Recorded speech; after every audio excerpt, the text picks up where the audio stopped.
You're out of the shot now. I'm going to count down. Ready? 10, 9, 8, 7, 6, 5, 4, 3, 2, 1.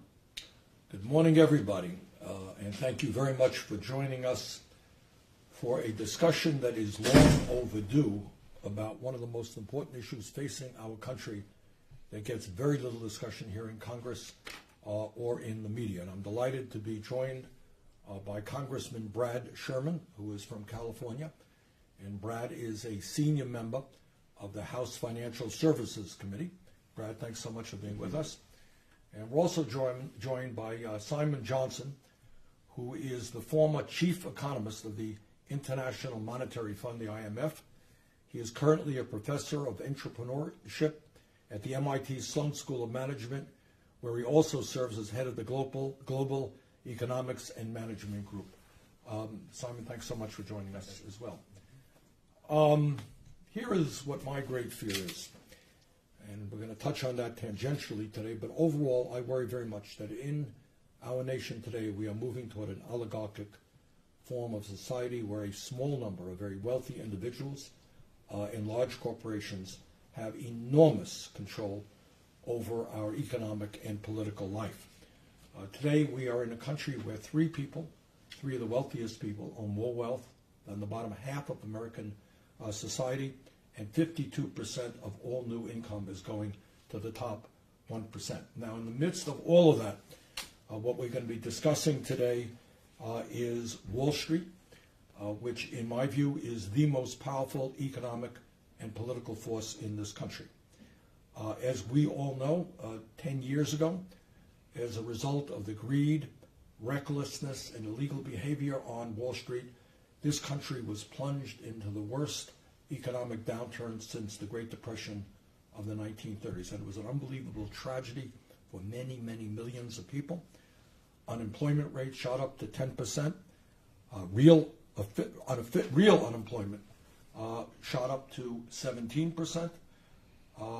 At the height of the financial crisis, more than 27 million Americans were unemployed, underemployed, or had given up looking for work.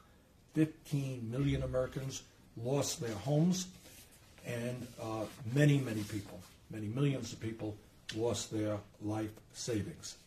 American households lost over $13 trillion in savings, shattering retirement dreams, wiping out life savings, and making it impossible for families to send their kids to college. In other words, this was a cataclysmic event which had a traumatic impact on the lives of people all across this country. As some of you will recall, on October 3rd, 2008, President George W. Bush signed legislation into law not to help the disappearing middle class, but to provide a $700 billion bailout to Wall Street banks because they were too big to fail. And that's the main point we're going to be discussing today, too big to fail. That if they were allowed to go under, they would take much of the economy with them. And that was the rationale for bailing them out. Now, $700 billion is obviously a lot of money. And if that was all that was provided to Wall Street during the financial crisis, it would amount to the largest taxpayer bailout in the history of the world. But of course, that was not all that was given to Wall Street, not by a long shot. One of the things that we did during the debate over the bailout is that I was able to get an amendment passed to audit the Federal Reserve. And what we learned, in fact, what really went on behind the scenes, above and beyond the $700 billion bailout.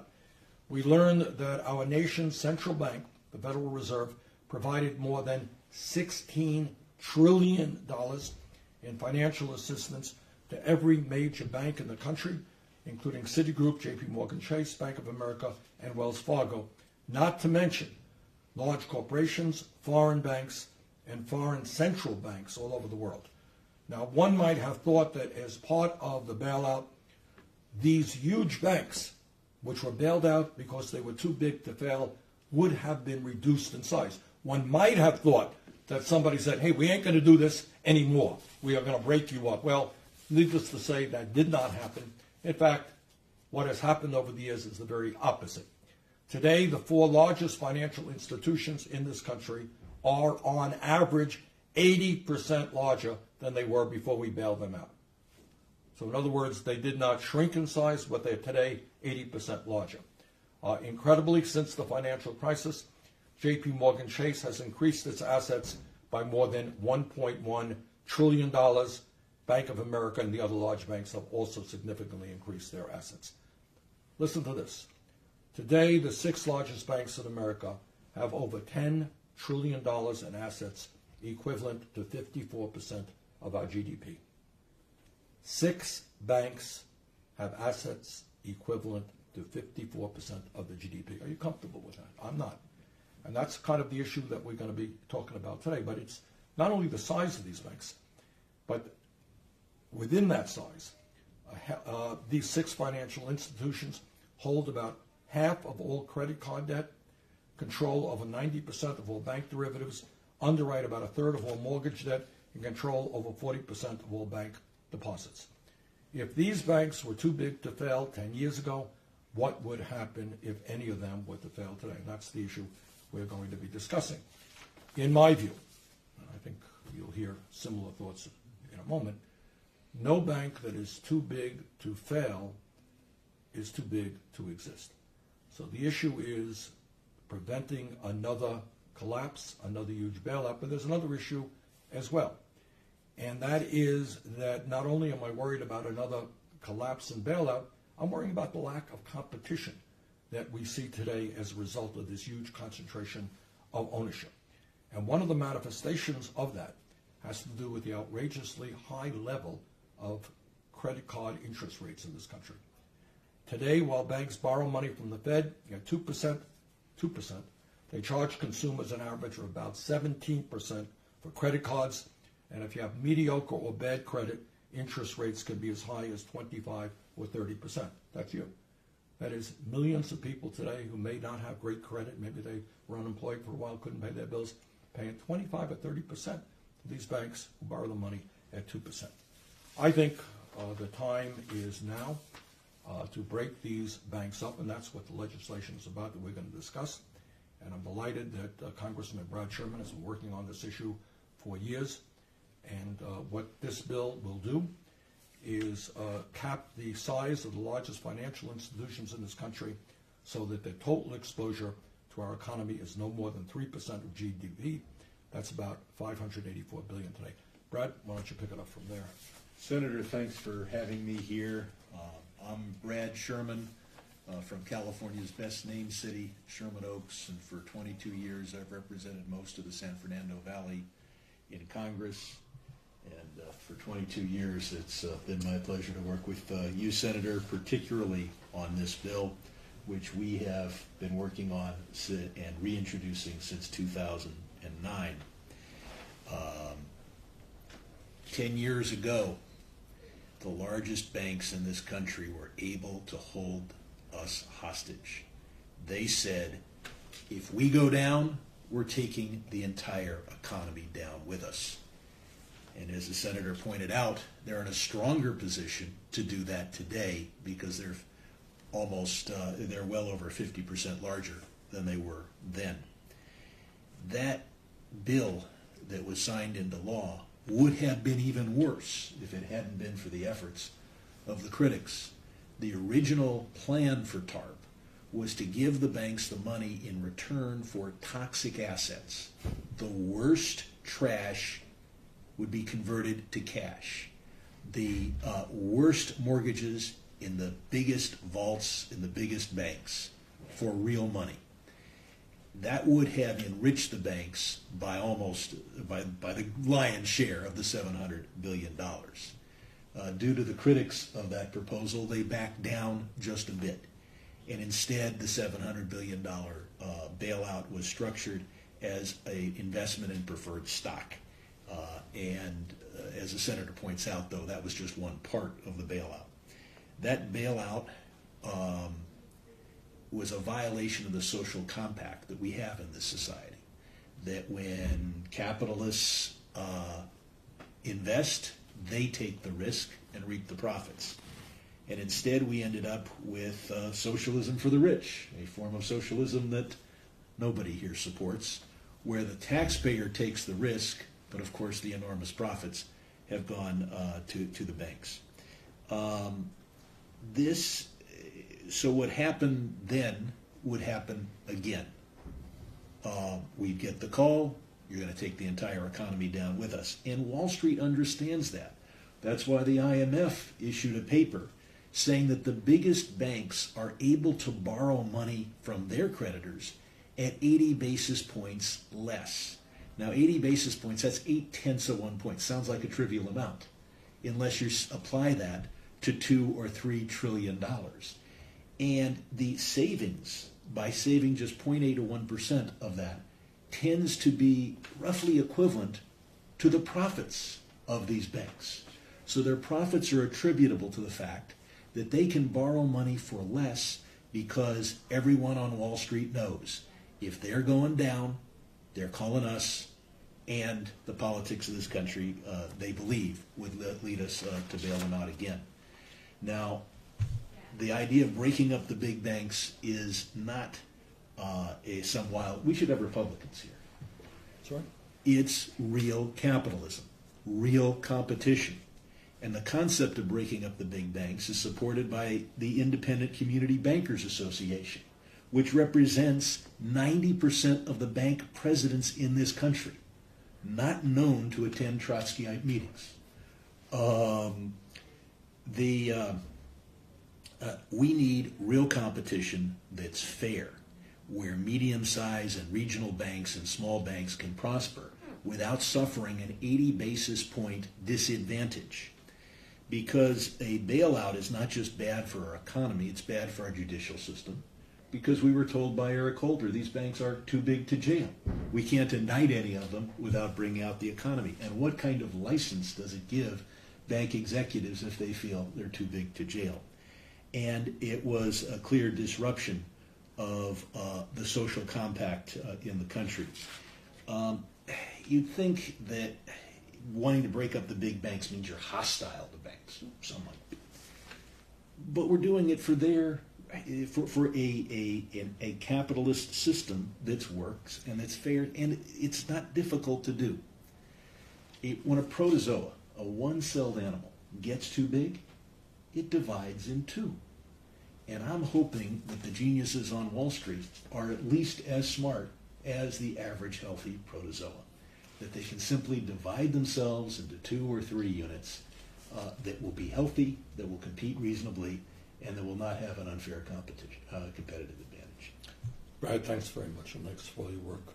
Simon Johnson is not only a leading economist, he wrote a paper for the Minneapolis Federal Reserve on how to break up the big banks, which forms the basis of the legislation that Brad and I are offering today. Simon, what's your take on the situation?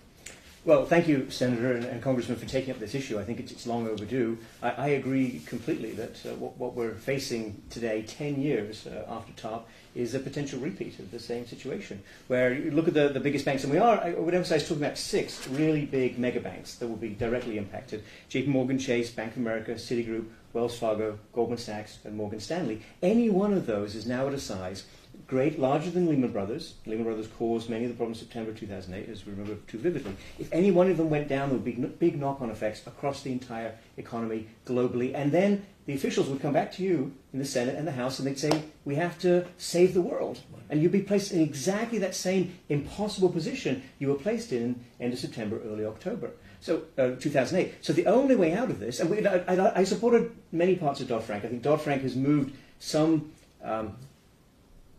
dimensions of financial system in a better direction, more competition, more transparency. But it's not enough. It's clearly not enough because the biggest banks have become even bigger. The largest bank in 2008 was Citigroup at $2.5 trillion. Now it's JP Morgan Chase at $3.5 trillion. Break them up. Make them smaller. Make them more competitive, as Congressman Sherman said, and you'll get more of the benefits of competition, and make them smaller politically, which is going to address exactly your issues about oligarchy. One last point, if I could just emphasize, the TARP legislation, which had to pass, otherwise the consequences were dire, ended up supporting these large banks, exactly as you said. Where was the bailout for the homeowners? many people had experienced a fall in house price and were underwater on their mortgages, couldn't make those payments. If they had been able to finance their positions, those underwater positions, for 2 to 3 years, like the banks were, they wouldn't have been foreclosed on. They wouldn't have lost their house. They would not have gone bankrupt. They would not now face high interest rates, loss of health insurance, and so on. So the bailouts are always, some people call it lemon socialism. The upside is for the oligarchs. The downside is the lemons, which we get. There's no support provided ever to ordinary Americans in this kind of crisis. That's why your legislation is so important, to avoid a repeat of that experience. Simon, let me just start off by asking you a question. Given the horrific situation of 2008 and the trauma it caused, and people are still feeling that the African American community was devastated by that, why is there not more discussion of this issue? Why are people not asking the simple question, if they were too big to fail in 2008 and they're bigger today, why do we allow this to continue? It's a great question, Senator. There's clearly amnesia is a problem in this country more generally. Look, former Fed Chair Alan Greenspan, a Republican as far as I know, in October 2009 said if they are too big to exist, talking about the banks, too big to exist, they're too big to fail. So at that moment, after the crisis, there was great clarity across the political spectrum. But unfortunately, various politicians have decided that they like the status quo. There's a lot of money that comes from the banks to politicians on both sides of the aisle. The status quo bias is extremely strong. And people have really just forgotten or choose to ignore the lessons of 2008. Just pick up on Simon's point.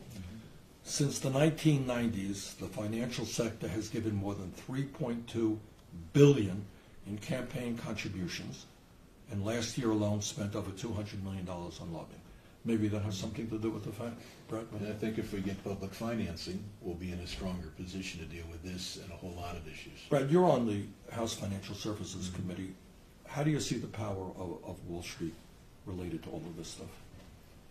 Well, we may see a big change, probably the biggest change you've ever seen in a committee. You served on that House committee for many years. Our current chairman is Jeb Henserling. Our future chairwoman is Maxine Waters, if this election goes as we think it will. And I cannot think of a bigger change in the leadership of a committee in the history of our country. But that being said, Wall Street still, they've got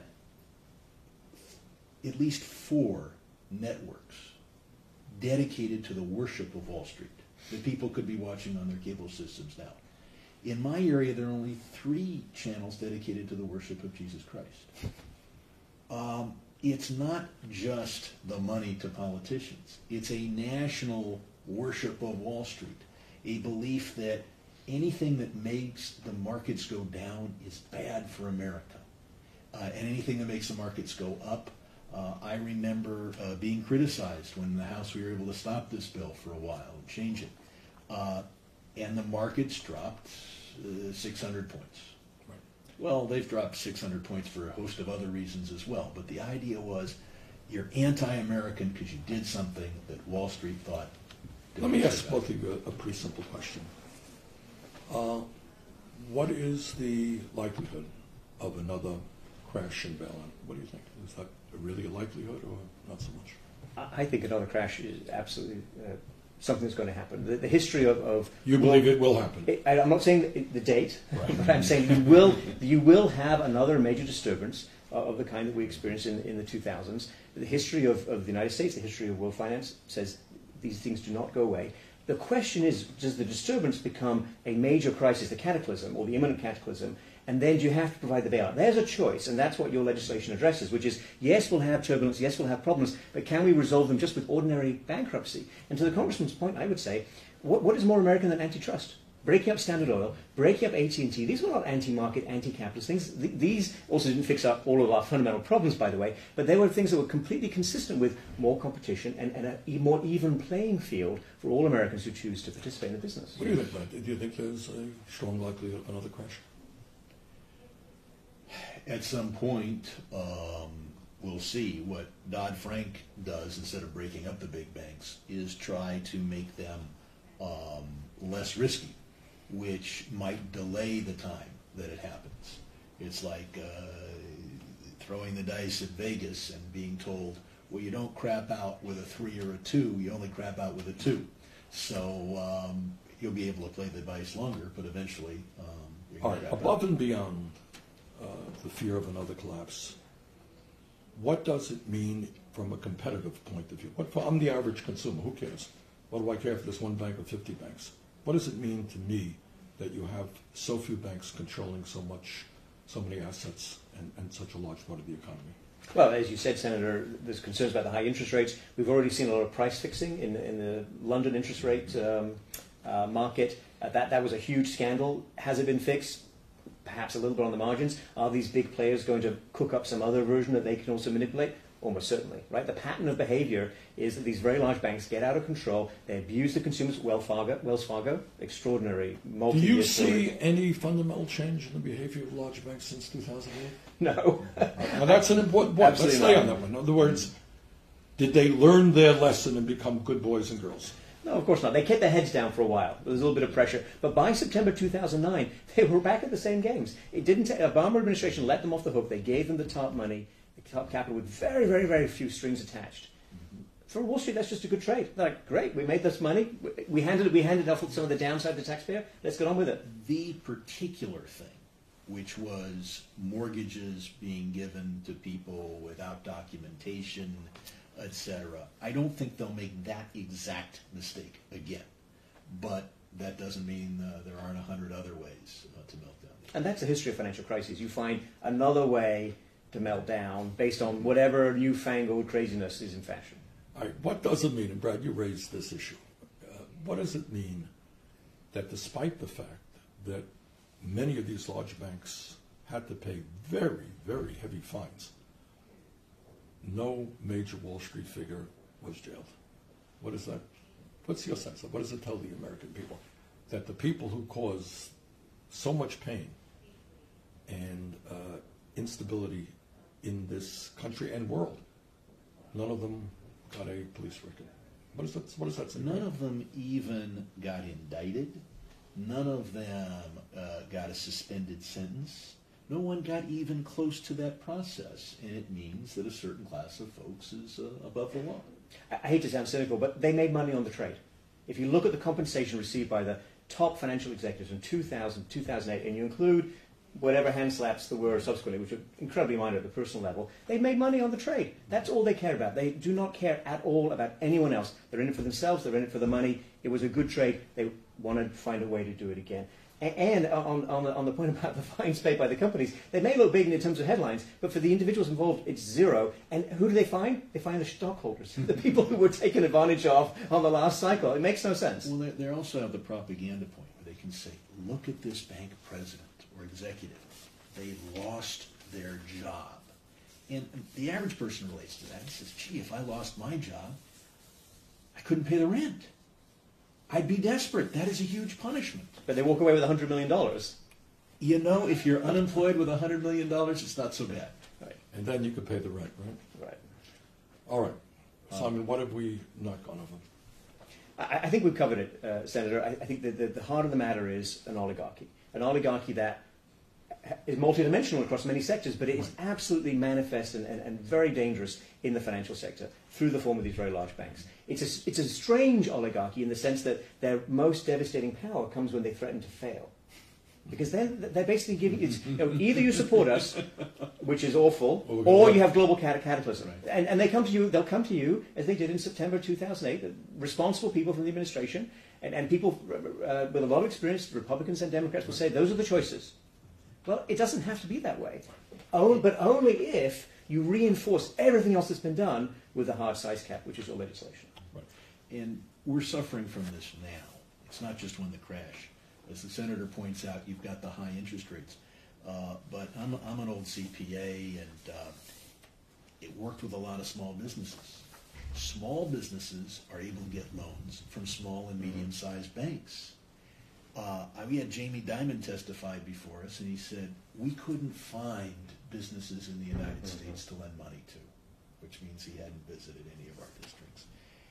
Did he really say that? Therefore, he sent the money to his London office, where it was eaten by the whale. You'll remember the trade, and they lost many billions of dollars. They could have been lending that money to small businesses, but that's not their focus. If you're sitting on the 70th floor and on Wall Street, you're not thinking, how can I lend money to a pizzeria in Omaha? So if we can get more of the deposits and more of the power closer to small business, I think the economy will work better. Absolutely. This legislation is very strongly supportive of community banking. And as you said, the Independent Community Banks of America have consistently supported this kind of size cap because they understand that the very big banks damage them day in, day out, and they damage them even more when there's a crisis. All right. For obvious reasons, some of which we touched on this morning, you're not going to hear this discussion too much on CBS or NBC or ABC. And you're certainly not going to see it on CNBC or the Fox Business Channel or Bloomberg. Or on the floors of the Congress, I must say as well. All right, so it is up to the American people to begin to stand up and start this discussion. Again, none of us are naive. We understand the power of Wall Street.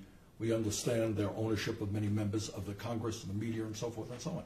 But this discussion has got to take place now, or else we are going to find ourselves where we were 10 years ago today, with that devastating moment when the economy virtually collapsed and so many people were thrown out on the streets and lost their homes and lost their life savings. We cannot allow that to happen again.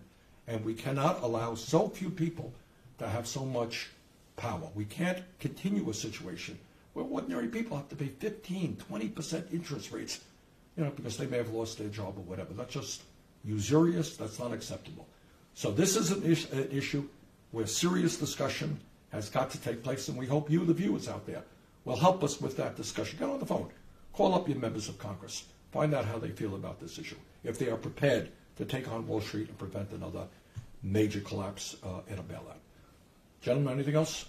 Okay. Well, thank you so much. Thank you. All right. Good.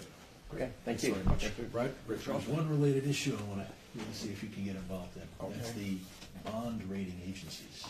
Oh, yeah. They gave Just never go